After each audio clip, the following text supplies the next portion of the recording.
all know the story of little orphan Annie, but how often do we think about how many Annies there are just in the United States? Through my years at Royal Family Kids Camp, I've gotten to meet quite a few little Annies of my own. What we often forget is that there are kids all over the U.S. who are abused and neglected, and these are the kind of kids that I get to meet at camp. In the 2009 Utah Law Review, Allison Adams wrote about how in 2005 there were 83,000 confirmed cases of child sexual abuse. This number is obviously low considering how many times this crime is not even reported, not to mention that in the years since 2005, problems like that only get worse. Similarly, in 2001 in the Journal of Sexual Abuse, Allison Sinanen talked about how 9.3 to 48.8% of the time child abuse is recurring. This means that those 83,000 kids, so many of them went through the same experiences more than once without getting help. I've experienced the kind of trauma this inflicts on kids firsthand as I've met them at camp. Their whole lives change because of what they've experienced. But there are things we can do to help, and we must help. We'll talk about this more through two main points.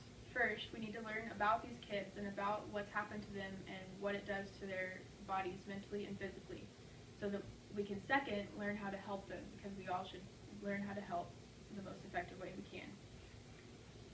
More often than not, we forget that when there's child abuse, it's not just the physical trauma that causes a problem for these kids. There's also the mental, spiritual, and emotional side effects as well.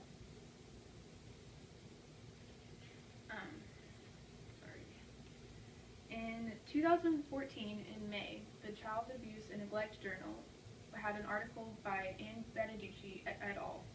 And in this article, they listed the short-term effects of child abuse besides just the physical symptoms.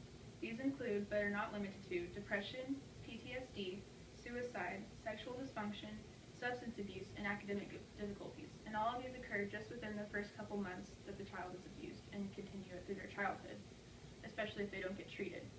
The problem is that most of these kids don't have anyone helping them to get treated, and so their problems only get worse as they grow into teenagers and adults. Maybe their physical scars will go away, but the emotional trauma only gets worse as they go without help. Banducci et al. Again talk about the long-term effects in the same article, which include aggressive or criminal behavior, emotional problems, interpersonal difficulties, and vocational difficulties on top of the problems that start developing while they're still kids. So now that we know kind of what these kids are dealing with and the kind of struggles they have because of what they've been through, we can talk about what to do to help. Amy Price in the Journal of Child Welfare in 2012 talks about the Child Abuse Prevention and Treatment Act that was passed by Congress. This is a list of procedures through legislation that allows for children to be identified at birth if they have been exposed to illegal drugs during their mother's pregnancy. Because of this, the authorities are able to more closely watch and monitor these kids as they grow up, and so that we can avoid them going through further abuse or even potentially remove them from the situation they were born into.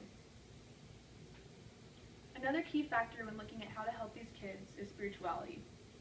Oftentimes as Christians, we try to force God onto people who we see suffering because we know what kind of benefits it's had for us and had for others we know.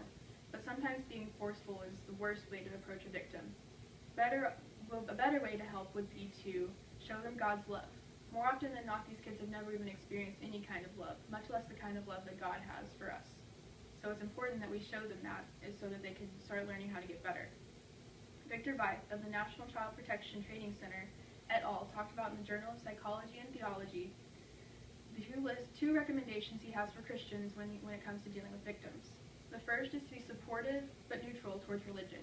We don't need to force it on them by being overly positive about it, because oftentimes that's overwhelming to considering what they've been through.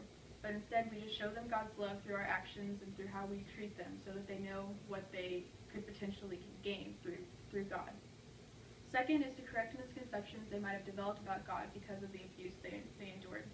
Oftentimes they think that no one loves them, much less someone like God. And so it's important that we correct that and show them that just because bad things happen to them doesn't mean that God had anything to do with it or that he doesn't want to help.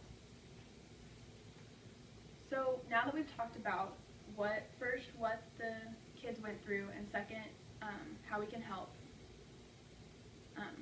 it's important important that we understand how important it is that we do help. Whether it be going to camp or giving money or praying, there are so many things we can do. Some people even go as far as, once they become adults, as adopting these kids and taking them in so that they can experience family and love that they've never known before. So many of the kids that I meet at camp don't have families or are still stuck in the foster care system. But there are also those who, like Amy, get adopted and move on to have happy, productive lives.